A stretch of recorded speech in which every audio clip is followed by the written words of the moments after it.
How to import products from AliExpress to Shopify. Hi guys, welcome back. Today I'm giving you a quick tutorial on how to import AliExpress products to your Shopify. So let's get started. First, what you have to do is you will open up your Shopify store and you will get to the admin right here.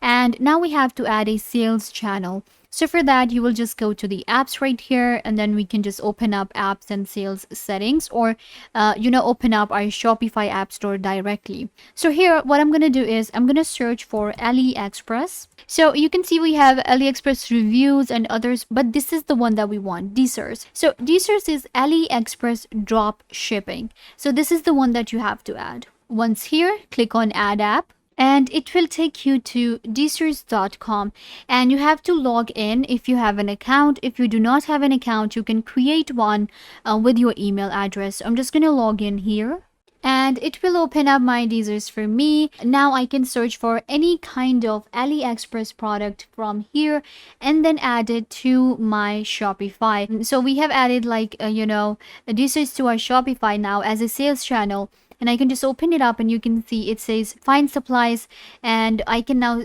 find any kind of product from AliExpress. These are all AliExpress products, you can see, and I can search from here. If I like a product, I can just select this one and enter it to my list, and I can just click on import, and this product will be imported in my import list. And you can see it will be here, and then I can just take these products to my Shopify. So it's really easy to do. I hope that I was a big help to you. Don't forget to give this video a big thumbs up, leave a comment down below, turn on bell notification, and subscribe to the YouTube channel.